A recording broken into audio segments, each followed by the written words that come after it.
Hello dear students, चलिए आज हम लोग क्लास 12th में फिजिक्स के भाग 2 का बहुत ही इंपॉर्टेंट चैप्टर हाइगेंस का तरंग सिद्धांत पूरा कंप्लीट पढ़ेंगे इस वीडियो में। यदि आपने शुरू से अंत तक देखा तो ये हाइगेंस का तरंग सिद्धांत आपको कभी भी भूलने वाला नहीं है। ये वीडियो के अंत में आपको खुद से ही एहसास हो जाएगा। हाइगेंस का तरंग सिद्धांत हम लोग देखेंगे, फिर इसके बाद हाइगेंस के तरंग सिद्धांत से परावर्तन की व्याख्या करेंगे, फिर अपवर्तन की व्याख्या करेंगे, फिर लास्ट में एक टॉपिक और इसमें है प्रकाशिक पथ तरंगदैर्ध्य आवृत्ति से रिलेटेड। ठीक है, तो चलिए हम शुरू करते हैं हाइगेंस के तरंग सिद्धांत से। ठीक है, तो ये तरंग सिद्धांत पहले समझ लेते हैं। हाइगेंस ने 1678 ईस्वी में, कब 1678 ईस्वी में क्रिश्चियन वैज्ञानिक, कौन ये क्रिश्चियन वैज्ञानिक हाइगेंस। चलिए, क्रिश्चियन वैज्ञानिक कौन थे? हाइगेंस ने क्या किया, अपना तरंग संचरण संबंधित सिद्धांत दिया। ठीक है, 1678 ईस्वी में हाइगेंस ने तरंग संचरण संबंधित एक सिद्धांत दिया, जिसमें इन्होंने बताया, देखिए पहली बात तो प्रकाश जो है ना, इन्होंने बताया कि प्रकाश जो है वो कैसे चलता है, तरंगों के रूप में चलता है। प्रकाश तरंगों के रूप में चलता है। बात समझ में आई? प्रकाश जो है वो तरंगों के रूप में चलता है। ये बात तो भूलने वाली जैसी है नहीं। दूसरी बात, इन्होंने बताया कि ये तरंगे जो चलती हैं ना, जब तरंगे किसी माध्यम में चलती हैं तो ये सभी दिशाओं में प्रकाश की चाल से आगे बढ़ती हैं। जब ये तरंगे चलती हैं तो कैसे चलती हैं? सभी दिशाओं में। तरंग स्रोत से तरंगे निकलेंगी तो सभी दिशाओं में निकलेंगी, और कितनी तेज निकलेंगी? प्रकाश की चाल से आगे बढ़ेंगी। तो यहाँ लिखेंगे हम दूसरा पॉइंट कि ये तरंगे, ये जो तरंगे होती हैं, कोई भी तरंगे, ठीक है, ये तरंगे प्रकाश की चाल से, प्रकाश की चाल से सभी दिशाओं में, प्रकाश की चाल से सभी दिशाओं में चलती हैं। या ऐसे कहा जाए कि ये तरंगे सभी दिशाओं में प्रकाश की चाल से चलती हैं। ये सेंटेंस सही लग रहा है ना? ये तरंगे सभी दिशाओं में प्रकाश की चाल से, ये तरंगे प्रकाश की चाल से सभी दिशाओं में चलती, ये भी ठीक है। चलिए ऐसे लिख लीजिए, प्रकाश की चाल से सभी दिशाओं में चलती हैं। ठीक है, तो जब ये तरंगे चलती हैं ना, जब ये तरंगे चलती हैं तो चलिए यहाँ लिख देते हैं, जब ये तरंगे चलते हुए किसी वस्तु से टकराती हैं। ठीक है, जब ये तरंगे किसी वस्तु से क्या करती हैं? टकराती हैं। ठीक है, जब ये तरंगे किसी वस्तु से टकराती हैं तो टकरा कर पुनः वापस आती हैं। ठीक है, पुनः वापस आती हैं, जिससे हमें उस वस्तु का आभास होता है। चलिए इसको अलग पॉइंट में कर देते हैं। ठीक है, ये लीजिए। दूसरी बात क्या, ये तरंगे प्रकाश की चाल से सभी दिशाओं में चलती हैं। ठीक, तीसरी बात ऐसे लिख लिए कि जब ये तरंगे किसी वस्तु से टकराती हैं, जब तरंगे किसी वस्तु से क्या करती हैं, जब ये तरंगे किसी वस्तु से टकरा कर हमारी आँख तक पहुँचती हैं, हमारी आँख तक पहुँचती हैं तो हमें उस वस्तु का आभास होता है। ये तरंगे जब पहुँचती हैं तो हमें उस वस्तु का आभास होता है। पहुँचती हैं तो जिस वस्तु से टकरा कर वापस आती हैं तो हमें पता चलता है कि कोई वस्तु है। पहुँचती हैं तो हमें वस्तु का आभास होता है, ये बताया। ठीक, और अगला पॉइंट इसमें समझिए कि ये तरंगे जो हैं, इन तरंगों को चलने के लिए माध्यम की आवश्यकता होती है। इन्होंने क्या बताया है कि तरंगों को चलने के लिए माध्यम कौन सा? सर्वव्यापी माध्यम ईथर इन्होंने माना है कि ईथर हर जगह व्याप्त है और इसी माध्यम में ये तरंगें चलती हैं। ठीक है, इन्होंने क्या माना कि ईथर जो है हर जगह व्याप्त है, पूरे ब्रह्मांड में क्या ईथर व्याप्त है और इसी माध्यम में ये तरंगें चलती हैं, जो कि गलत है। जो इनका सिद्धांत है उसको तो हमको याद ही करना पड़ेगा। क्या सिद्धांत है कि इन्होंने माना कि क्या संपूर्ण ब्रह्मांड में क्या विद्यमान है, संपूर्ण ब्रह्मांड में क्या है, बोलिए एक बार, संपूर्ण ब्रह्मांड में ईथर व्याप्त है। हाँ जी, संपूर्ण ब्रह्मांड में ईथर व्याप्त है, संपूर्ण ब्रह्मांड में ईथर व्याप्त है, जिसमें ये तरंगें चलती हैं, जिसमें ये तरंगें चलती हैं। बात समझ में आई? इतनी बातें याद हो गई आपकी। प्रकाश तरंगों के रूप में चलता है और ये तरंगें प्रकाश की चाल से सभी दिशाओं में, ठीक है, ये सेंटेंस थोड़ा सा कहने में अच्छा नहीं लग रहा है। ऐसे अगर कहा जाए कि ये तरंगें, क्या कहा जाए कि ये तरंगें सभी दिशाओं में, ये तरंगें सभी दिशाओं में प्रकाश की चाल से आगे बढ़ती, थोड़ा सा कहने में अच्छा लगता है। ये तरंगें सभी दिशाओं में प्रकाश की चाल से आगे बढ़ता है। कैसे? प्रकाश की चाल से आगे बढ़ती हैं। ठीक, ये बात हो गई।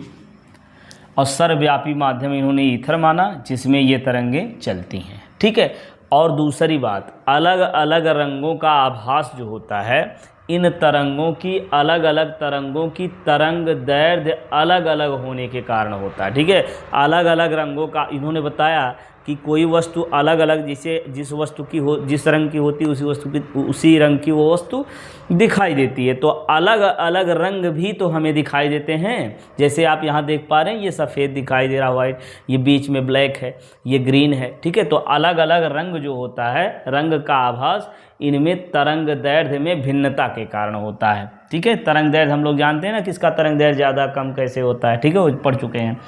तो इन्होंने क्या बताया है कि अलग अलग रंगों का आभास, ठीक है, विभिन्न रंगों का आभास जो है वो किसके कारण होता है, तरंग दैर्ध्य में भिन्नता के कारण होता है।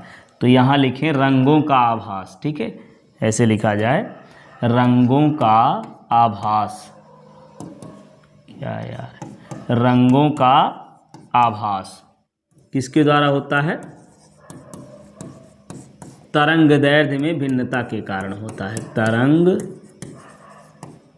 दैर्ध्य में भिन्नता के कारण होता है। चलिए, तरंग दैर्ध्य में भिन्नता के कारण होता है। ये बात समझ में आई, तरंग दैर्ध्य में भिन्नता के कारण होता है। ठीक, चलिए, इतना पर्याप्त है हाइगेंस के तरंग सिद्धांत में। यदि कहा जाए हाइगेंस की द्वितीयक तरंगिका का सिद्धांत, हाइगेंस के द्वितीयक तरंगिका का सिद्धांत, तो द्वितीयक तरंगिका का सिद्धांत ये है कि जब तरंग स्रोत से तरंगें निकलती हैं, क्या तरंग स्रोत से जब तरंगें निकलती हैं तो माध्यम के कण कंपन करने लगते हैं। समझ रहे हैं कि जैसे ये मान लीजिए, यहाँ से दूसरा पेज ले लें कि ये तरंग स्रोत से तरंगें निकलती, मान लीजिए ये लाइट जल रही है। ठीक है, ये लीजिए, ये मान लीजिए मोमबत्ती जलेगी यहाँ से। ठीक है, प्रकाश तरंगों के रूप में चलता तो यहाँ तरंगें चलेंगी। ठीक है, तो इन्होंने बताया ये तरंग स्रोत बन गया एक प्रकार का, प्रकाश निकल रहा है ना, और बता रहे प्रकाश तरंगों के रूप में चल रहा है, तो इसका मतलब प्रकाश निकलने का मतलब तरंगें निकल रही हैं। ठीक है, तो इन्होंने बताया कि तरंगें जब निकलती हैं ना, तरंगें जब निकलती हैं तो माध्यम में जो कण होते हैं, यहाँ पे जो माध्यम में जितने भी कण हैं वो क्या करते हैं, कंपन करने लगते हैं। माध्यम में जो कण हैं वो क्या करते हैं, कंपन करने लगते हैं। माध्यम में यहाँ पर जो कण हैं वो क्या करते हैं, कंपन करने लगते हैं। चलिए, ये आपका है क्या, तरंग स्रोत। ध्यान से समझते जाइए, अभी देखिए कितनी आसानी से याद हो जाएगा। ये आपका है क्या, तरंग स्रोत। ठीक, अब तरंग स्रोत से क्या निकलेंगी, तरंगे निकलेंगी। यहाँ से क्या निकलेंगी, तरंगे निकलती हैं।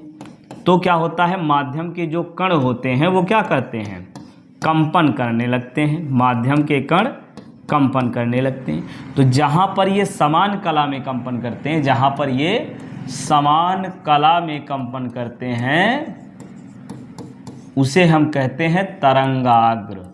पहला पॉइंट इसका समझ में आया, द्वितीयक तरंगिका का सिद्धांत का। हाइगेंस के द्वितीयक तरंगिका के सिद्धांत में आप क्या बताएंगे कि तरंग स्रोत से जब तरंगे निकलती हैं तो माध्यम के कण कंपन करने लगते हैं। तो जहाँ पर ये समान कला में कंपन करते हैं उसको तरंगाग्र कहते हैं। पहली बात आपको समझ में आई। चलिए यहाँ पे लिख देते हैं कि तरंग स्रोत से, ये लीजिए पहला पॉइंट, तरंग स्रोत से जब क्या, तरंगे निकलती हैं, तरंग स्रोत से जब तरंगे निकलती हैं तो क्या होता है, माध्यम के कण जो हैं वो क्या करते हैं, कंपन करने लगते हैं। माध्यम के कण कंपन करने लगते हैं। माध्यम के कण कंपन करने लगते हैं। ठीक है, तो जहाँ पर समान कला में कंपन करते हैं उसे तरंगाग्र कहते हैं। जहाँ पर क्या, समान कला में कंपन करते हैं उसे क्या कहते हैं, तरंगाग्र। ये बात अच्छे से याद रखनी है, क्या कहते हैं, तरंगाग्र। ये लीजिए, इसे क्या कहते हैं, तरंगाग्र कहते हैं। पहले पॉइंट में आपको ये तरंगाग्र समझा देना है। ठीक है, चलिए, तो ये तरंगाग्र हो गया क्या, जहाँ पर समान कला में कंपन कर रहे हैं वो तरंगाग्र बन गया। अब ये तरंगाग्र जो बना है, कहाँ बना है, जहाँ समान कला में कंपन कर रहे हैं वो तरंगाग्र। अब तरंगाग्र में स्थित प्रत्येक कण जो होता है, प्रत्येक कण, तरंगाग्र में स्थित प्रत्येक कण ये भी तरंग स्रोत का कार्य करने लगता है। तो तरंग स्रोत का कार्य ये करने लगा तो इससे भी तरंगे निकलेंगी। तो इससे जो तरंगे निकलती हैं, इन तरंगों को हम कहते हैं द्वितीयक तरंगिका। क्या कहते हैं, द्वितीयक तरंगिका। दूसरा पॉइंट आपको समझ में आया। तरंगाग्र में स्थित प्रत्येक कण तरंग स्रोत का कार्य करते हैं। तरंगाग्र क्या होता है, जहाँ पे कण समान कला में कंपन करते हैं वो क्या होता है, तरंगाग्र। जहाँ पर समान कला में कंपन करते हैं वही ना तरंगाग्र है। अब तरंगाग्र में स्थित जितने भी कण हैं वो तरंग स्रोत का कार्य करते हैं। अब इससे जो तरंगे निकलती हैं इनको हम कहते हैं द्वितीयक तरंगिकाएं। ठीक, चलिए दूसरा पॉइंट भी यहाँ पे लिख देते हैं। क्या, तरंगाग्र में स्थित, तरंगाग्र में स्थित प्रत्येक कण, तरंगाग्र में स्थित प्रत्येक कण क्या होता है, ये तरंग स्रोत का कार्य करता है। तरंग स्रोत का कार्य करता है। ठीक है, अब इससे जो तरंगे निकलती हैं, इससे जो तरंगे निकलती हैं, जो तरंगे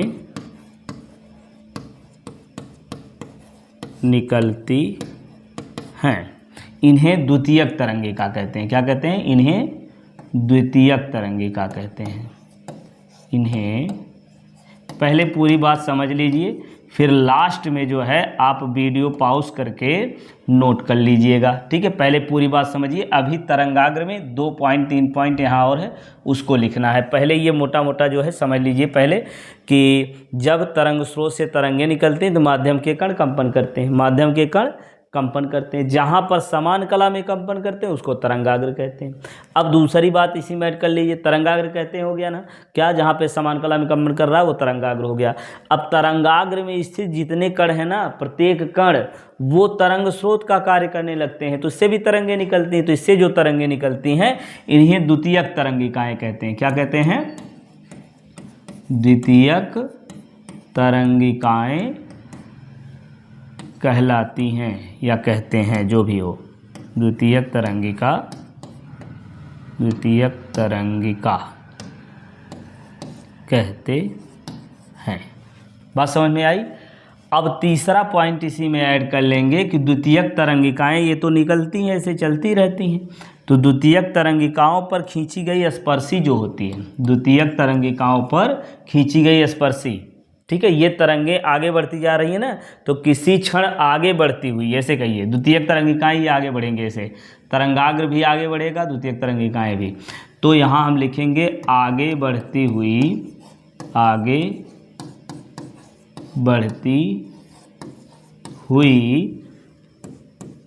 क्या? द्वितीयक तरंगिका, आगे बढ़ती हुई द्वितीयक तरंगिका पर खींची गई स्पर्शी, द्वितीयक तरंगिका पर खींची गई क्या?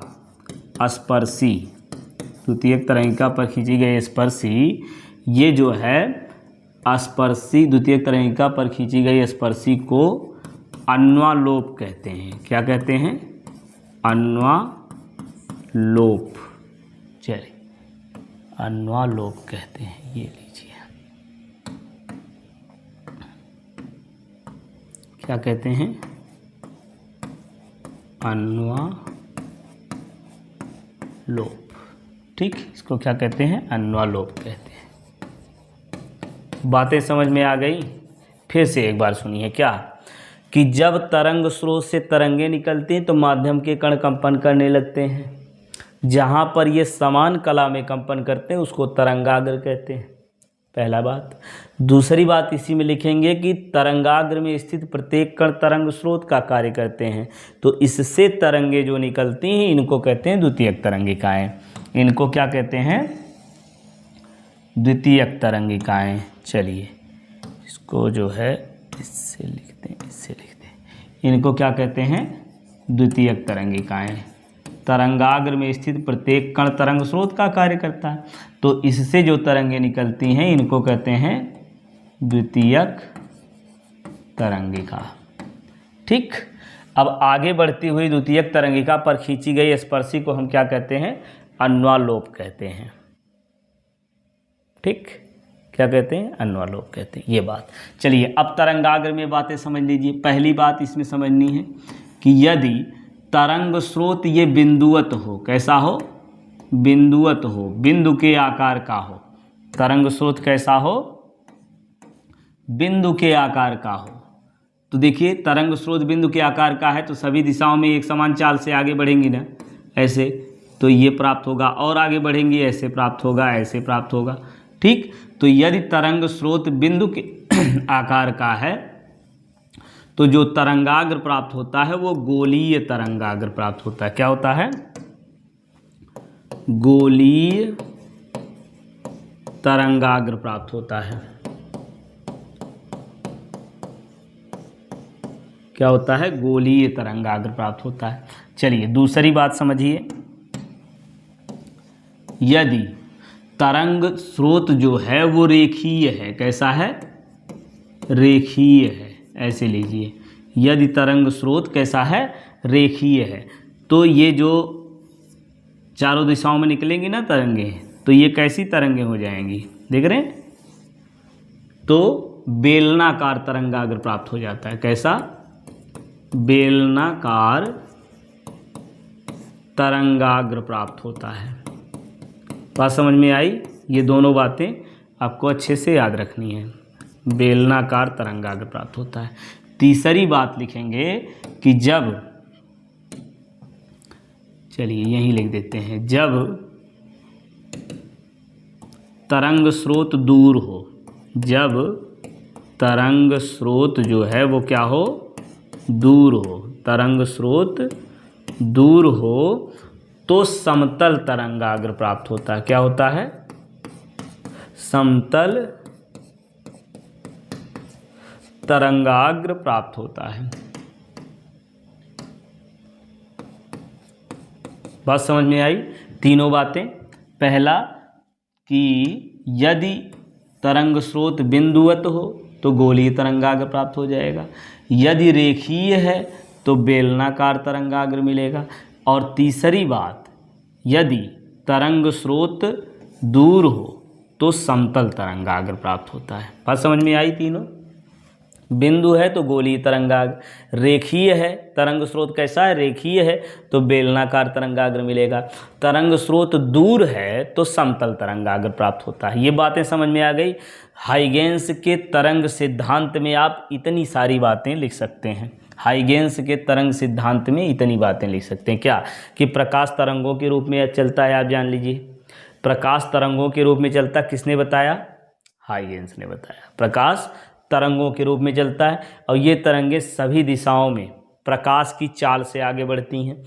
और जब ये तरंगे मान लीजिए तरंग स्रोत से तरंगे निकलती हैं, तो जब ये तरंगे किसी वस्तु से टकरा कर हमारी आँख तक पहुँचती हैं ना, तो हमें आभास होता है कि कोई वस्तु आगे है। ठीक है? जब तरंगे किसी वस्तु से टकरा कर हमारी आँख तक पहुँचती हैं तो इससे हमें वस्तु का आभास होता है। ठीक? और संपूर्ण ब्रह्मांड में इन्होंने माना है कि संपूर्ण ब्रह्मांड में ईथर व्याप्त है, संपूर्ण ब्रह्मांड में ईथर व्याप्त है, जिसमें ये तरंगे चलती हैं, या कह सकते हैं जिस माध्यम में ये तरंगे चलती हैं। ठीक? और अगली बात कि रंगों का आभास, या आप लिख सकते हैं कि विभिन्न रंगों का आभास। ठीक? क्या? विभिन्न रंगों का आभास। विभिन्न रंगों का आभास जो होता है वो उनकी तरंग दैर्ध्य में भिन्नता के कारण होता है। फिर आगे आप बता सकते हैं इसी में कि जब तरंग स्रोत से तरंगे निकलती तो माध्यम के कण कंपन करते हैं, जहाँ पर ये समान कला में कंपन करते हैं, तरंगाग्र कहलाता है। यदि बिंदु के आकार का हो तरंग स्रोत तो गोलीय तरंगाग्र, यदि रेखीय हो, देखिए रेखीय हो तो बेलनाकार, यदि तरंग स्रोत दूर है तो समतल तरंगाग्र प्राप्त होता है। ठीक? अब आगे लिखेंगे तरंगाग्र में स्थित प्रत्येक कण तरंग स्रोत का कार्य करते हैं, इससे जो तरंगे निकलती हैं इनको द्वितीयक तरंगिका है। द्वितीयक मतलब दूसरी बार ना, तरंग स्रोत से एक बार तरंग निकली तो ये जो कण हैं ये भी तरंग स्रोत का कार्य कर रहे हैं, तो यहाँ से जो तरंगे निकलती हैं वो द्वितीयक तरंगिकाएं हो जाएंगी। ठीक? चलिए, आगे बढ़ती हुई द्वितीयक तरंगिकाओं पर खींची गई स्पर्शी को अन्वलोक कहते हैं, ये बात समझ लीजिए। ठीक? चलिए, अब एक बात इसी में आपको और समझ लेनी है।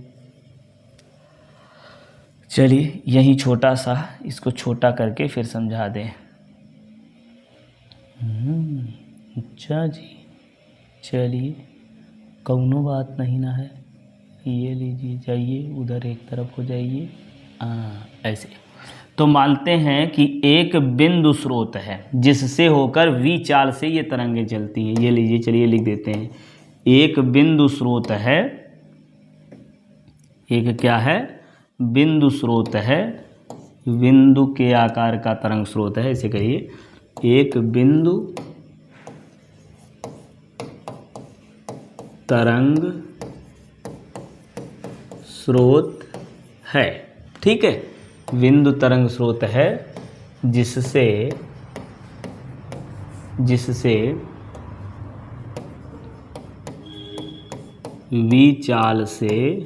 वी चाल से तरंगे निकलती हैं। ठीक है? वी चाल से तरंगे निकलती हैं। ये लीजिए, चलिए वी चाल से तरंगे निकलती हैं। अब अगर वी चाल से तरंगे निकलती, चलिए ये मान लेते हैं तरंग स्रोत है, ये क्या है? तरंग स्रोत है।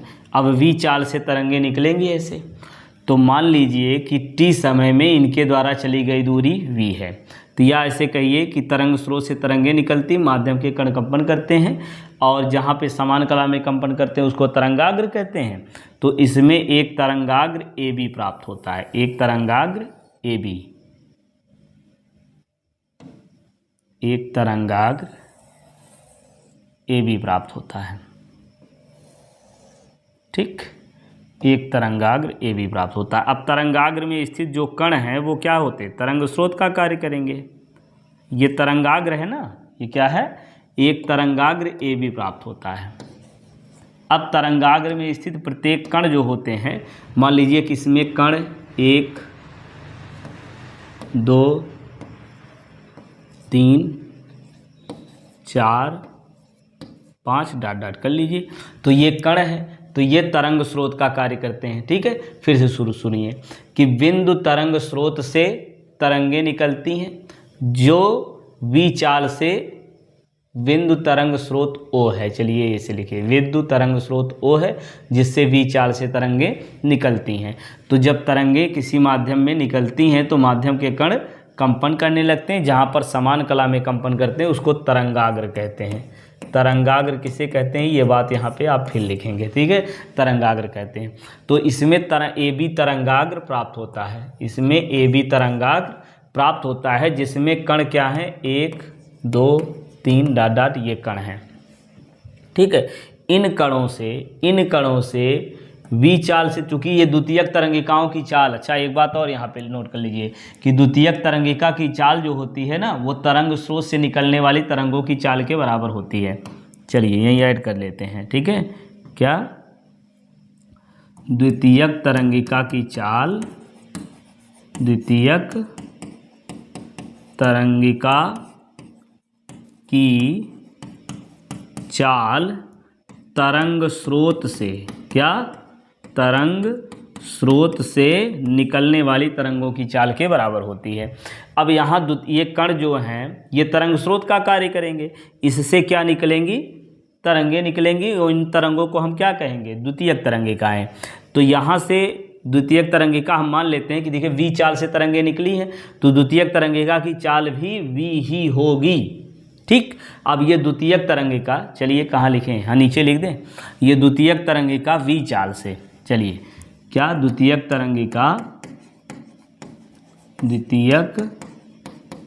तरंगिका किस चाल से, वी चाल से टी समय में, वी चाल से टी समय में कितनी दूरी चलेगी, दूरी बराबर चाल गुणे समय होता है, दूरी बराबर चाल गुणे समय। तो टी समय में वी टी दूरी तय करती हैं।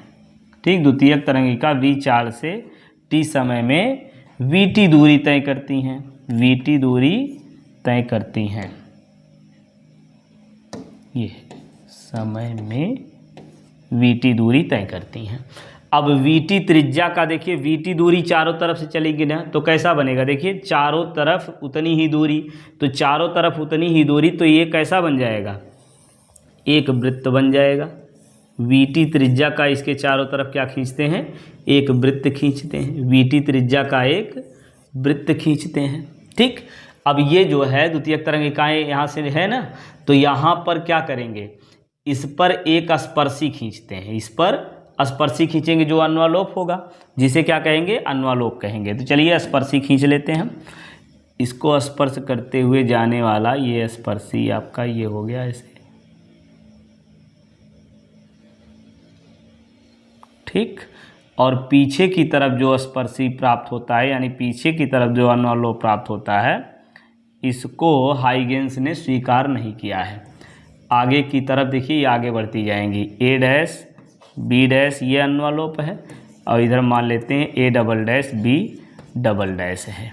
ये बात समझ में आई सबको, क्या कि बिंदु तरंग स्रोत O है जिससे वी चाल से ये तरंगें आगे बढ़ती हैं, तो माध्यम के कण कंपन करते हैं, जहाँ पर समान कला में कंपन करते हैं उसको तरंगाग्र कहते हैं। तो इसमें एक तरंगाग्र ए बी प्राप्त होता है। ए बी तरंगाग्र में कण 1 2 3 4 डॉट डॉट हैं। ठीक है, अब ये कण तरंग स्रोत का कार्य करते हैं। इन स्रोत से द्वितीयक तरंगिकाएं वी चाल से टी समय में वी टी दूरी तय करती हैं। तो फिर क्या करते हैं, वी टी त्रिज्या का क्या खींचते हैं, वी टी त्रिज्या का गोला खींचते हैं, या कह लीजिए वी टी त्रिज्या का हम जो है गोला तय करते हैं, गोला खींचते हैं। ठीक है, चलिए वी टी त्रिज्या के गोले को खींचते हैं, त्रिज्या के गोले को खींचते हैं। ठीक, अब ये द्वितीयक तरंगिका बनेगी ना। देखिए ये कण तरंग स्रोत का कार्य कर रहा है, इससे जो तरंगें निकलेंगी क्या बनेगी, द्वितीयक तरंगिकाएं। अब द्वितीयक तरंगिकाओं पर खींची गई स्पर्शी को अन्वालोप कहते हैं कि बाहर की तरफ एक अन्वालोप ए डैश बी डैश प्राप्त होता है, भीतर की तरफ अन्वालोप, पीछे की तरफ अन्वालोप A double dash B double dash प्राप्त होता है। तो आगे की तरफ जो अन्वालोप प्राप्त होता है इसको इन्होंने स्वीकार किया है, और पीछे की तरफ जो अन्वालोप प्राप्त हुआ इसको हाइगेंस ने स्वीकार नहीं किया है। बात समझ में आई। चलिए अब इसके बाद हम समझेंगे हाइगेंस के द्वितीयक तरंगिका के सिद्धांत से परावर्तन की व्याख्या। देखिए परावर्तन तो आपको याद है, चलिए परावर्तन का नियम एक बार फिर से रिवाइज कर लीजिए, फिर व्याख्या करते हैं। परावर्तन आपको याद है ना कि ये चिकनी अथवा पॉलिशदार सतह है, इस पर प्रकाश की किरण आपतित तो होगी तो टकराकर पुनः उसी माध्यम में वापस चली जाती है, ये परावर्तन होता है। ये अभिलंब हो गया, ये आपतन कोण, ये परावर्तन कोण। तो नियम क्या है परावर्तन का कि आपतन कोण परावर्तन कोण के बराबर होता है। आपतित किरण, परावर्तित किरण, अभिलंब तीनों एक तल में होते हैं, आपतन कोण परावर्तन कोण के बराबर होता है। तो इसी की व्याख्या करनी हमको तरंग के सिद्धांत से, यानी हाइगेंस के तरंग सिद्धांत से हमको परावर्तन की व्याख्या करनी। तो इसमें हम जो है जिस तल से परावर्तन होता है उसको क्या मानते हैं, परावर्तक पृष्ठ। तो सबसे पहले हम जो है यहाँ खींचेंगे एक परावर्तक पृष्ठ। ठीक, यहाँ मानते हैं कि एक परावर्तक पृष्ठ जो है ये आपका है। ठीक, एक परावर्तक पृष्ठ जेड जेड डैश है, ऐसे कर लीजिए, जेड जेड डैश एक क्या है, परावर्तक पृष्ठ है। पहली बात समझ में आई। सबसे पहले कहाँ शुरुआत करेंगे कि माना एक परावर्तक पृष्ठ जेड जेड डैश है, इस पर एक समतल तरंगाग्र ए बी तिरछा आपतित होता है। इस पर एक समतल तरंगाग्र ए बी ये तिरछा आपतित होता है। ये तरंगाग्र इस पे ले आइए, ए बी तरंगाग्र तिरछा आपतित होता है। अब ये समतल तरंगाग्र, तो समतल तरंगाग्र कैसे मिलता है, दूर जब तरंग स्रोत हो, और जब स्रोत दूर होता है, हम लोग पढ़ चुके हैं ना कि दूर से आने वाली किरणें समांतर मानी जाती है मुख्य अक्ष के। तो ये आने वाली जो किरणें हैं इसके यहाँ से समांतर इस तरीके से दिखा देंगे, ऐसे। ठीक, इस प्रकार से ये आती हैं और तरंगाग्र ए बी तिरछा आपतित होता है, तरंगाग्र ए बी प्राप्त होता है, ऐसे कह लीजिए। ठीक, अब ये आपतित किरण बन जाएंगी, तो यहाँ से क्या करेंगे, अभिलंब खींचिए, तो ये बनेगा क्या, इस पर लंब। देखिए ये परावर्तक पृष्ठ बन गया। चलिए परावर्तक पृष्ठ की तरह लगना भी चाहिए। ठीक, और ये कैसे लगेगा, जब इस पर कर देंगे पॉलिश। ठीक, चलिए ऐसे बना लीजिए परावर्तक पृष्ठ। ठीक, अब ये परावर्तक पृष्ठ, इस पर हम खींचेंगे ये लंब। लंब ये बनेगा, देख रहे हैं, ये बनेगा आई, और इधर वाला बनेगा कितना, पूरा 90 है ना, पूरा 90 है, तो ये जो है 90 अंश होगा, ये वाला कोण 90 अंश होगा। तो ये आई है, तो इधर बनेगा क्या, 90 माइनस आई। अब अगर ये 90 माइनस आई है, इधर वाला ये इतना 90 माइनस आई है, तो पूरा मिलके 90 ये भी बनेगा। तो इधर वाला ये कोण कितना बन जाएगा, ये बन जाएगा आई। ठीक, आई और 90 माइनस आई, ये पूरा 90 है ना, तो इसको आई मानेंगे तभी ना ये 90 माइनस आई होगा। ये आई है इसलिए ये 90 माइनस आई। तो यहाँ से पता चला कि ये वाला कोण भी आई के ही बराबर है। इतनी बात समझ में आई। अब इसमें समझिए कि ये तरंगाग्र ए बी है, समतल तरंगाग्र ए बी है, तो तरंगाग्र में स्थित प्रत्येक कण तरंग स्रोत का कार्य करते हैं। तो यहाँ से जो है ए बी तरंगाग्र से द्वितीयक तरंगिकाएँ निकलती हैं, ए बी तरंगाग्र से द्वितीयक तरंगिकाएँ निकलती हैं। और जितने समय में द्वितीयक तरंगिका, यहाँ पे लिखेंगे, जितने समय में द्वितीयक तरंगिका बी से, चलिए यहाँ से ले जाइए, बी से ये कर लीजिए, चलिए ए डैश, बी से ए डैश तक पहुंचती, इस बिंदु को मान लेते हैं ए डैश। जितने समय में द्वितीयक तरंगिका, चलिए बी से ए डैश तक पहुंचती है, उतने ही समय में ये द्वितीयक तरंगिका ए से यहाँ बी डैश तक पहुंचती है, ए से बी डैश तक पहुंचती है। ठीक, ये अब इस बिंदु को एक बार लिख लीजिए स्पष्ट। ये समतल तरंगाग्र क्या है, ए बी है। ठीक, जितने समय में बी से ए डैश तक द्वितीयक तरंगिका पहुंचती है उतने ही समय में ए से यहाँ बी डैश तक पहुंचती है। समतल तरंगाग्र ए बी है। ठीक, अब क्या करते हैं, A B B A dash को त्रिज्या मान करके एक आर्क लगाते हैं। अब इस आर्क पर स्पर्शी जो खींचेंगे वो स्पर्शी जो है ये बी से होकर के जाएगी। कहाँ से जाएगी, बी से होकर के जाएगी। ठीक, ये स्पर्शी कहाँ से होके जाएगी, बी से। चलिए ऐसे खींच देते हैं स्पर्शी। ठीक, स्पष्ट दिखे, बी ए डैश। समझ में आया। अब देखिए ये स्पर्शी है तो यहाँ ये बनेगा कोण कितना, 90 अंश। ये कोण बनेगा 90 अंश। इधर वाला ये कोण कितना बनेगा, 90 अंश। ये कोण बनेगा 90 अंश। अब इसी प्रकार से ये भी समतल तरंगाग्र उसी तरीके से प्राप्त होगा।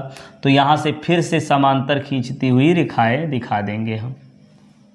चलिए ये यहाँ से और ये यहाँ से ऐसे दिखा दीजिए। ठीक, चलिए अब यहाँ पे भी उसी प्रकार से यहाँ लंब खींचेंगे तो ये वाला कोण बनेगा आर, तो ये बनेगा 90 माइनस आर और ये पूरा तब कोण बन जाएगा कितना, आर। ठीक, चलिए अब ये आई वाला त्रिभुज कौन बना, ए बी बी डैश। ठीक, चलिए तो इतनी बात समझ में आई। एक बार फिर से सुनिए, क्या है कि एक परावर्तक पृष्ठ जेड जेड डैश है, इसमें एक समतल तरंगाग्र ए बी तिरछा आपतित होता है, आपतन कोण आई है। बस इतने लिखना है, एक समतल तरंगाग्र ए बी तिरछा आपतित होता है, इसमें आपतन कोण आई है। ठीक, अब जितने ये समतल तरंगाग्र आ रहा है तो समतल तरंगाग्र में स्थित प्रत्येक कण तरंग स्रोत का कार्य करता है, इससे द्वितीयक तरंगिकाएं निकलेंगी। अब द्वितीयक तरंगिकाएं बी से ए डैश तक पहुंचने में जितना समय लेती हैं उतने ही समय में द्वितीयक तरंगिका बी से ए से बी डैश तक पहुंच जाती है। बस समझ में आया। चलिए बी से ए डैश तक जितने समय में जा रही है उतने ही समय में ए से बी डैश तक जा रही है। तो चलिए तो चाल क्या है, v मान लेते हैं, समय t मान लेते हैं, तो फिर दूरी मिल जाएगी। ठीक, इतनी कहानी लिखने के बाद ये चित्र बनाएंगे। चित्र बनाने के बाद तब लिखेंगे क्या, द्वितीयक तरंगिका। क्या लिखेंगे, द्वितीयक तरंगिका v चाल से। द्वितीयक तरंगिका किस चाल से, v चाल से। द्वितीयक तरंगिका v चाल से t समय में, t समय में मानते हैं। चलिए b से a डैश तक पहुंचती है, b से कहाँ तक, a डैश तक पहुंचती है, a डैश तक पहुंचती है। ठीक है, b से a डैश, तो ये b से a डैश की दूरी कितनी हो जाएगी, b a डैश, क्या b a डैश, ये दूरी बराबर चाल गुणे समय, तो चाल क्या है v और समय t, तो इतनी दूरी मिल गई। अब फिर निकालेंगे कि उतने ही समय में द्वितीय तरंगिका a से b डैश तक आई है। ठीक, फिर लिखेंगे इतने ही समय में, या फिर यहाँ पे ऐसे लिखिए द्वितीयक तरंगिका, द्वितीयक तरंगिका कितना, v चाल से t समय में, v चाल से t समय में कहाँ से कहाँ तक जा रही है, a से b डैश तक, a से b डैश तक पहुँचती है। अब ये पहुँचती है तो ये दूरी कितनी हो जाएगी, ए बी डैश बराबर ए बी डैश बराबर दूरी बराबर चाल गुणे समय ना, फिर वही चाल और वही समय है तो v इंटू टी हो जाएगा। इसको बना लीजिए समीकरण 2। अब यहाँ से हम त्रिभुज लेंगे ए बी बी डैश। ठीक, यहाँ लिखिए त्रिभुज ए बी बी डैश, त्रिभुज ए बी बी डैश में। अब यहाँ देखिए ये त्रिभुज दिख रहा है, ये वाला, ये वाला। अब ये कोण आई है। आई है, ये समकोण त्रिभुज है तो कोण के सामने बनेगा लंब, 90 के सामने बनेगा कर्ण, 90 के सामने कर्ण, कर्ण कौन सी भुजा है, ए बी डैश, और लंब कौन बन जाएगी, कोण के सामने यानी ए बी डैश। ठीक, चलिए तो इस त्रिभुज में लंब बटे कर्ण करना है यानी साइन आई निकालना, साइन आई बराबर लंब बटे कर्ण, आई के लिए लंब ये बनेगा यानी ए बी डैश। ध्यान से समझिए, बड़े आसानी से आज हो जाएगा। साइन बराबर लंब बटे कर्ण, देखिए 90 के सामने यही ना कर्ण बनेगा तो ये बन जाएगा बी बी डैश। कोई डाउट यहाँ पे नहीं होना चाहिए। तो साइन आई बराबर लंब बटे कर्ण, ये मिल गया। और फिर निकालेंगे दूसरा वाला त्रिभुज समकोण वाला, ये वाला देख रहे हैं, B A dash B dash. ठीक, यहाँ लिखेंगे त्रिभुज B A dash B dash में, यहाँ भी वही बात आएगी। ये देख रहे हैं, ये आर है, आर के सामने ये बनेगा लंब और 90 के सामने बनेगा ये कर्ण। तो साइन आर यहाँ पे निकालिए, साइन आर बराबर लंब, आर के लिए लंब आपका आएगा बी ए डैश और बटे कर्ण बी बी डैश हो गया। ठीक, अच्छा अब यहाँ से देखिए भाई, यदि मान रखा जाए यहाँ पे तो ये आएगा साइन आई। देखिए समीकरण 1 से, समीकरण 1 से क्या, समीकरण 1 से, चलिए इसको थोड़ा सा नीचे लिखें, स्पष्ट दिखे जिससे, यहाँ लिखेंगे हम समीकरण 1 से, समीकरण 1 से क्या मिलेगा, साइन आई बराबर ए बी डैश, देख रहे हैं ए बी डैश, ये वाला वी टी है, ये समीकरण 2 में है ना, समीकरण 2 में ए बी डैश बराबर वी टी बटे बी बी डैश। ठीक, चलिए यहाँ पे रखिए समीकरण 1 से, यहाँ पे रखेंगे समीकरण 1 से, समीकरण 1 में बी ए डैश है ना, देख रहे हैं बी ए डैश, उसकी जगह क्या लिखेंगे वी टी, साइन आर बराबर v into t upon B B dash. ठीक, अब देखिए साइन आई और साइन आर ये दोनों मान बराबर दिख रहे हैं कि नहीं, दिख रहे हैं क्या, ये हैं, देखिए V T upon B B dash, V T upon B B dash, ये दोनों मान बराबर हैं। ठीक, या तो समीकरण 3 मानिए, इसको 4 मानिए, भाग दे दीजिए और अच्छा लगेगा देखने में। ठीक है, क्या लिखें, समीकरण 3 में समीकरण 4 से भाग देने पर, 4 से भाग देने पर, अब जब भाग देंगे तो क्या मिलेगा, ध्यान से देखिए, यहाँ से मिलेगा,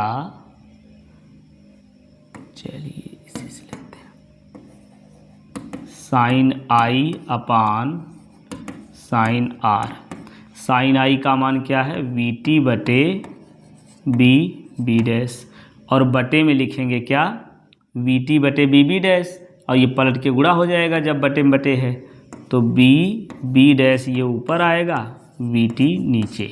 ठीक, अब ये आपका यहाँ से कट जाएगा, बी बी डैश कट गया और वी टी से वी टी कट गया, अब पूरा कट जाएगा तो 1 आएगा, है ना। यहाँ से क्या मिलेगा, साइन आई अपान साइन आर बराबर 1, तो यहाँ से मिलेगा साइन आई बराबर साइन आर। ठीक है, तो साइन आई साइन आर के बराबर तब होगा जब कोण आई बराबर कोण आर के हो। ठीक है, यही ना परावर्तन का नियम है। परावर्तन का नियम क्या है, आपतन कोण परावर्तन कोण के बराबर होता है, तो मिल गया आपतन कोण परावर्तन कोण के बराबर। ठीक हो गया, यहाँ लिखेंगे यही परावर्तन का नियम है। तो देखिए हाइगेंस के तरंग के सिद्धांत से हम लोग परावर्तन का नियम निकाल लिए, बहुत ही आसानी से। समझ में आया पूरी बात, एक बार फिर से समझिए क्या कि एक परावर्तक पृष्ठ जेड डैश है, इस पर समतल तरंगाग्र भी तिरछा आपतित होता है और इसमें आपतन कोण आई है, तो तरंगाग्र में स्थित प्रत्येक कण तरंग स्रोत का कार्य करता है, समतल तरंगाग्र ए बी में स्थित प्रत्येक कण तरंग स्रोत का कार्य करता है, इससे द्वितीयक तरंग इकाई निकलती हैं। अब द्वितीयक तरंगिका जितने समय में B से A डैश तक पहुंचती है उतने ही समय में द्वितीयक तरंगिका A से B डैश तक आती है। बस इतनी बात लिखने के बाद ये चित्र बनाएंगे आप। चित्र बनाने के बाद लिखेंगे कि यदि द्वितीयक तरंगिका V चाल से T समय में कहाँ से B से A डैश तक आती है, B से A डैश तक आती है तो दूरी बराबर B से A डैश तक की दूरी क्या हो जाएगी, चाल गुणे समय, ये हो गया। फिर द्वितीयक तरंगिका V चाल से T समय में ही A से B डैश तक पहुंचती थी, ये वाली दूरी निकाल लो।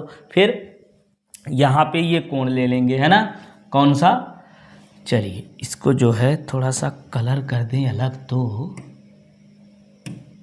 ये लीजिए ये वाला और ये लीजिए, ठीक। एक बार ये समकोण त्रिभुज लेंगे, ये वाला ए बी बी डैश, ये वाला, तो इसमें क्या बनेगा देख रहे हैं, 90 के सामने ये बनेगा कर्ण और ये कोण के सामने ये बन जाएगा लंब, ठीक है। तो साइन आई बराबर लंब बटे कर्ण कर लिए। फिर ये वाला त्रिभुज ले लेंगे 90 अंश, इसमें भी ये आर है तो कोण के सामने लंब, लंब बटे कर्ण, ये आ जाएगा, ठीक। फिर ये ए बी डैश और बी ए डैश का मान निकाले, वहीं रख दीजिए, भाग दे दीजिए, बराबर 1 आ जाएगा, आई बराबर आर आ जाएगा, हो गया परावर्तन का नियम, ठीक है। यहाँ लिखेंगे यही परावर्तन का नियम है, यही परावर्तन का नियम है, यही परावर्तन का नियम है, ठीक है। या इस प्रकार से हाइगेंस के तरंग सिद्धांत से परावर्तन की व्याख्या करते हैं। समझ में आया? आगे दे बढ़ जाए, चलिए आगे समझते हैं अब हाइगेंस के द्वितीयक तरंगिका के सिद्धांत से अपवर्तन की व्याख्या, ठीक। अपवर्तन की व्याख्या में एकदम सेम वैसे काम करना जैसे लिखे थे हम लोग, कैसे कि एक परावर्तक पृष्ठ जेड जेड डैश है, यहाँ अपवर्तक पृष्ठ हो जाएगा कि इसमें एक अपवर्तक पृष्ठ जेड जेड डैश है। चलिए शुरुआत में आपको ये कहानी लिखनी होगी, क्या कि एक क्या अपवर्तक पृष्ठ जेड जेड डैश है, एक अपवर्तक पृष्ठ जेड जेड डैश है। इसमें क्या होता है कि एक समतल तरंगाग्र ए बी तिरछा आपतित होता है, ये लीजिए, एक समतल तरंगाग्र ए बी तिरछा आपतित होता है, एक समतल तरंगाग्र ए बी तिरछा आपतित होता है, ए बी, ठीक है, एक समतल तरंगाग्र ए बी तिरछा आपतित होता है। अब ये समतल तरंगाग्र है तो ये तरंगे जो है कैसी हो जाएंगी, ये समांतर इसको मानेंगे। तरंगाग्र यदि समतल हो रहा है तो तरंगे कैसी मानी जाएंगी, ये समांतर हैं, ठीक, ये आ रही हैं तरंगे, ये लीजिए। फिर उसी प्रकार से आपतन कोण अपवर्तन कोण लिख लीजिए। यहाँ पे हम जो है अभिलंब खींचेंगे, यहाँ पे एक अभिलंब खींच लीजिए ऐसे ही, ठीक है। ये अभिलंब अलग कलर कर दे रहे हैं, ठीक, ये अभिलंब हो गया। तो यहाँ से ये बनेगा क्या है, ये पूरा 90 अंश बनेगा, तो इधर वाला कोण ये बनेगा आई और ये वाला कोण बनेगा 90 माइनस आई, तो इधर वाला कोण बन जाएगा आई, ठीक।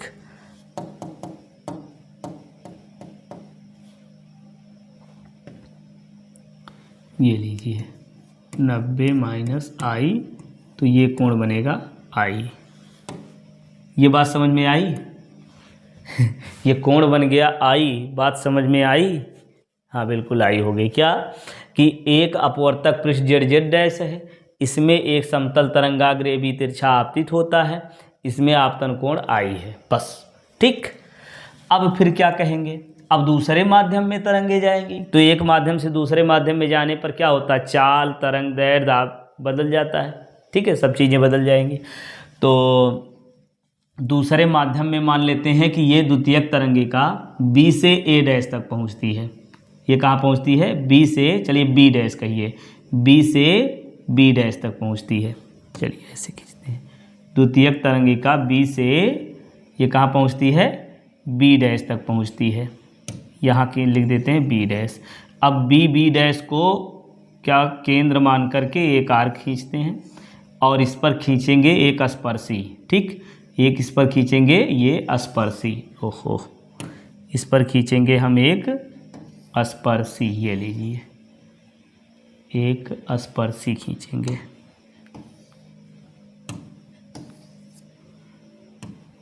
चलिए यहाँ पे ऐसे स्पर्शी कर दे रहे हैं। ठीक, ये बी, बी डैश हो गई। ठीक, अब ये बिंदु बनेगा आपका ए डैश। ठीक है, तो जितने समय में द्वितीयक तरंगिका दूसरे माध्यम में बी से बी डैश तक पहुंचती है, उतने ही समय में द्वितीयक तरंगिका ए से कहाँ आ रही है, ए डैश तक पहुंचती है। ए से ए डैश तक पहुंचती, ऐसे समझ में आई बात। ए से ए डैश तक पहुंचती है। अब यहाँ पे देखिए ये आ रही है, तो यहाँ दूसरे माध्यम में ये जो है ए डैश ए डैश बी डैश, ए डैश बी डैश यहाँ से प्राप्त होता है समतल तरंगाग्र दूसरी तरफ। एकदम सेम वही कहानी है, केवल यह इसी माध्यम में ये वाला बन रहा था, परावर्तन में ये वाला इसी माध्यम बन रहा था। अब अपवर्तन में ये दूसरे माध्यम बनेगा, बस इतना अंतर है। अब यहाँ से ये जो है समांतर, यहाँ से इसको दिखा दीजिए, ये दूर से जाने वाली,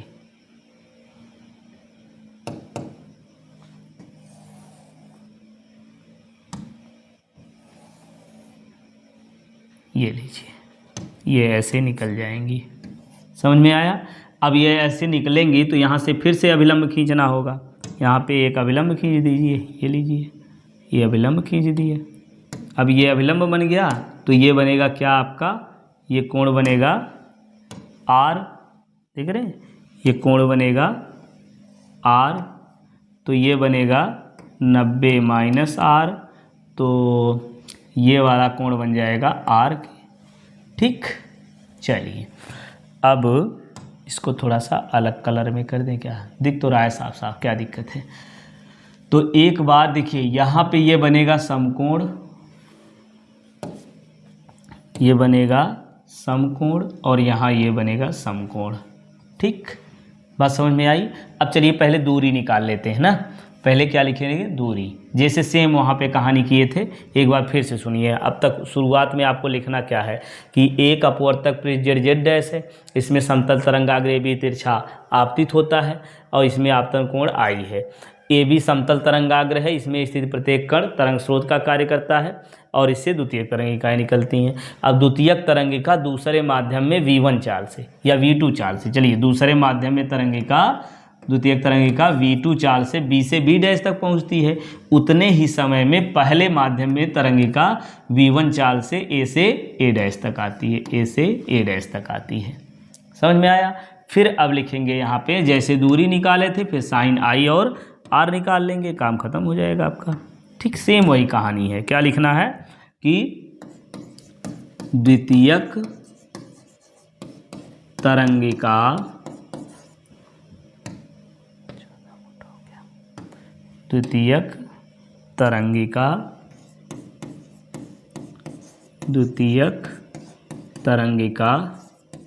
दूसरे माध्यम में, किस माध्यम में, दूसरे माध्यम में V2 चाल से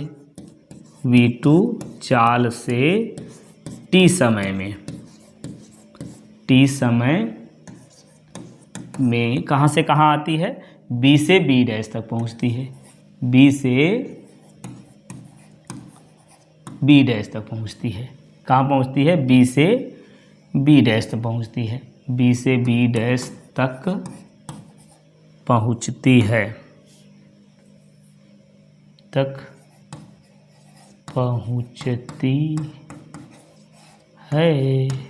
ठीक, यहाँ A डैश यहाँ B डैश माने होते, अच्छा लगता शायद, पिछले में क्या माने थे, चलिए कोई बात नहीं, मानना ही तो है।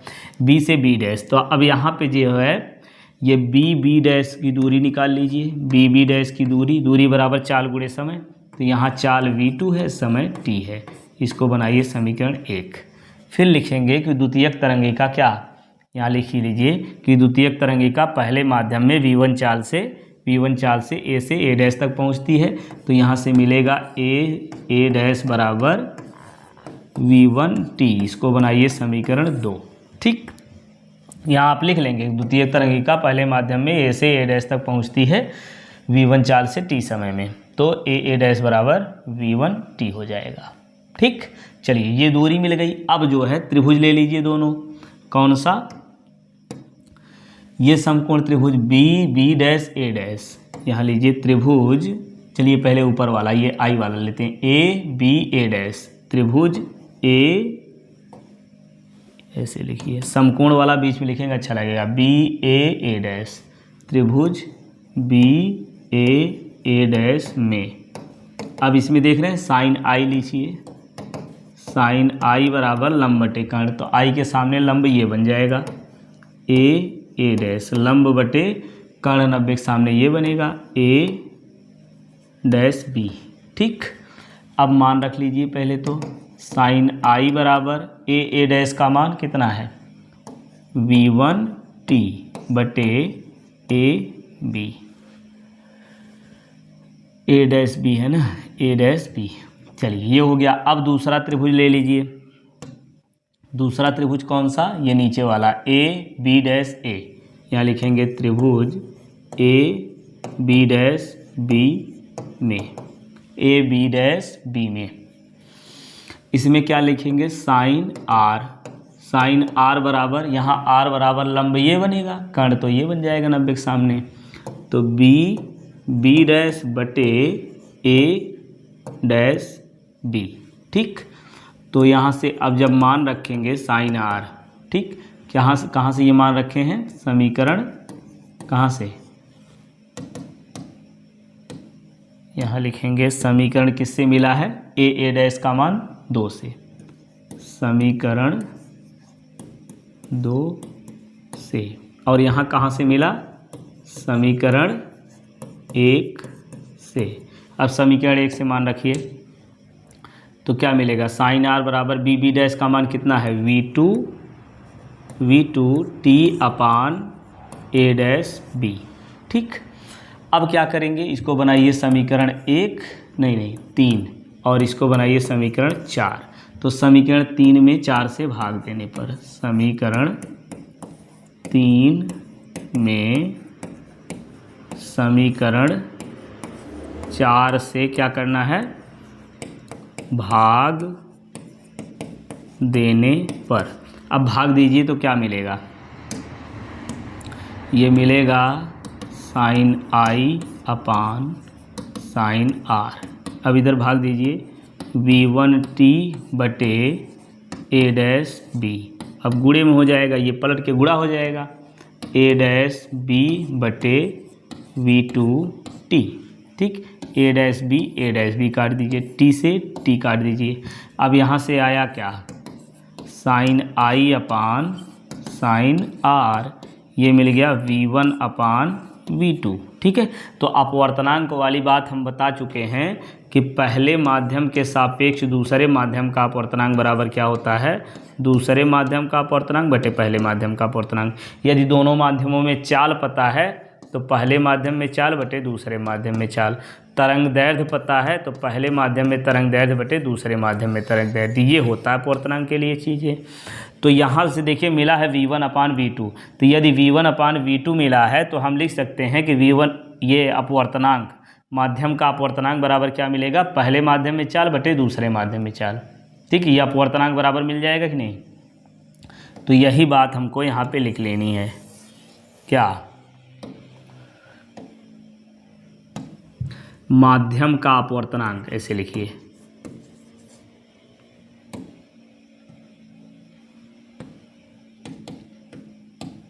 क्या लिखेंगे, माध्यम का अपवर्तनांक, माध्यम का अपवर्तनांक 1n2 बराबर क्या होगा, पहले माध्यम में चाल, पहले माध्यम में तरंग की चाल कह लीजिए बटे दूसरे माध्यम में चाल, ये बन जाएगा। तो 1n2 बराबर पहले माध्यम में चाल V1 अपान V2, तो ये V1 अपान V2 की जगह यही ना अपवर्तनांक आया, ये क्या आया, अपवर्तनांक। तो ये आएगा साइन आई अपान साइन आर बराबर 1n2। ठीक, अब ये नियतांक है तो यहाँ से मिल जाएगा sine i proportional sine r. ठीक, तो आपतन कोण की ज्या अपवर्तन कोण की ज्या के अनुक्रमानुपाती होती है। यही है अपवर्तन का नियम। तो इस प्रकार से अपवर्तन की व्याख्या हो जाती है। ठीक, चलिए अब इसका अंतिम टॉपिक देखते हैं। ये प्रकाशिक पथ। प्रकाशिक पथ क्या होता है? निर्वात में प्रकाश द्वारा चली गई दूरी को प्रकाशिक पथ कहते हैं। यहाँ लिखेंगे निर्वात में प्रकाश द्वारा चली गई दूरी। चलिए ऐसे लिखते हैं, निर्वात में प्रकाश द्वारा चली गई दूरी को क्या कहते हैं? प्रकाशिक पथ कहते हैं। समझ में आया? निर्वात में प्रकाश द्वारा चली गई दूरी को प्रकाशिक पथ कहते हैं। अब यहाँ पे हम मान लेंगे कि n अपवर्तनांक वाले माध्यम में यदि कहिए यदि n अपवर्तनांक वाले, अभी एक परिभाषा इसी से और निकलेगी, ठीक है। n अपवर्तनांक वाले माध्यम में तरंग, n अपवर्तनांक वाले माध्यम में तरंग v चाल से t समय में, v चाल से t समय में d दूरी तय करती है, d दूरी तय करती है। ठीक, ये बातें मान लिया हमने। हमको निकालना क्या है? निर्वात में प्रकाश द्वारा चली गई दूरी। तो दूरी बराबर चाल गुणे समय होता है। तो निर्वात में चली गई दूरी निकालनी है। लीजिए पहले दूरी हमको निकालनी है। दूरी बराबर होता है चाल गुणे समय। तो निर्वात में चली गई दूरी निकालनी है, तो निर्वात में चाल गुणे समय निकालना होगा। तो पहले समय निकाल लीजिए, फिर चाल निकाल लीजिए, गुणा कर दीजिए, निर्वात में चली गई दूरी मिल जाएगी। ठीक, चलिए पहले समय निकालते हैं। तो समय बराबर क्या होगा? समय कैसे लिखेंगे? समय डायरेक्ट लिख दें क्या? समय बराबर दूरी बटे चाल, या फिर d दूरी तक जाने में लगा समय। ठीक, d दूरी तक जाने में लगा समय लिख लीजिए, अच्छा रहेगा, है ना। क्या लिखें? d दूरी तक जाने में लगा समय। यहाँ लिखेंगे d दूरी तक जाने में लगा समय। समय बराबर क्या होता है? समय t बराबर लिखिए दूरी बटे चाल, तो दूरी d हो गई, और d दूरी जा रहा है मान लीजिए v चाल से, चाल v है। समय बराबर दूरी बटे चाल कर लिए, यहाँ पे आ गया। अब समय मिल गया। अब हमको निकालना है निर्वात में चाल। तो निर्वात में चाल कैसे निकालेंगे? ऐसे, माध्यम का अपवर्तनांक यदि पता है तो माध्यम का अपवर्तनांक बराबर चाल के रूप में कैसे होता है? माध्यम का अपवर्तनांक n है, बराबर क्या होगा? निर्वात में चाल, कहाँ? निर्वात में चाल बटे क्या बनेगा? माध्यम में चाल। ठीक है, तो n बराबर निर्वात में चाल c और माध्यम में चाल v हो जाएगी। तो निर्वात में चाल c बराबर क्या आएगा? n इंटू v, समीकरण 2। ठीक, अब क्या मानेंगे हम? तो निर्वात में चली गई दूरी निकालेंगे। क्या? निर्वात में चली गई दूरी, निर्वात में चली गई दूरी बराबर क्या होगा? निर्वात में चाल, निर्वात में चाल और गुणे समय। तो निर्वात में चाल क्या आया? n इंटू v, और ये समय कितना आया है? d/v। तो v से v कट जाएगा, तो आएगा हमारा निर्वात में चली गई दूरी कितनी मिल जाएगी? निर्वात में चली गई दूरी कितनी आई? n into d। ठीक, तो प्रकाशिक पथ आप यहाँ से भी परिभाषित कर सकते हैं। कैसे कि ये किसी माध्यम का अपवर्तनांक और उस माध्यम में चली गई दूरी का गुणनफल, किसी माध्यम का अपवर्तनांक और उस माध्यम में चली गई दूरी का गुणनफल माध्यम का, ये प्रकाशिक पथ कहलाता है। क्या कहलाता है? प्रकाशिक पथ कहलाता है। समझ में आया? किसी माध्यम में प्रकाश द्वारा चली, या ऐसे कहिए किसी माध्यम में प्रकाश द्वारा चली गई दूरी और माध्यम के अपवर्तनांक का गुणनफल ही प्रकाशिक पथ कहलाता है। किसी माध्यम में प्रकाश द्वारा चली गई दूरी और माध्यम के अपवर्तनांक का गुणनफल ही प्रकाशिक पथ कहलाता है। तो इस प्रकार से ये पूरा चैप्टर आपका हाइगेंस के तरंग सिद्धांत से रिलेटेड पूरा कंप्लीट हो गया। उम्मीद है आपको ये सारी बातें आपको अच्छे से समझ में आई होंगी। तो चलिए, तो इसको लिख करके पढ़िए और पढ़ करके लिखिए। तो चलिए पढ़ते रहिए, स्वस्थ रहिए, मस्त रहिए। फिर नेक्स्ट वीडियो में हम लोग सॉल्व करेंगे, पढ़ेंगे ये हाइगेंस तरंग सिद्धांत के बाद व्यतिकरण, पूरा 1 शॉट में व्यतिकरण अगले वीडियो में हम लोग पढ़ेंगे।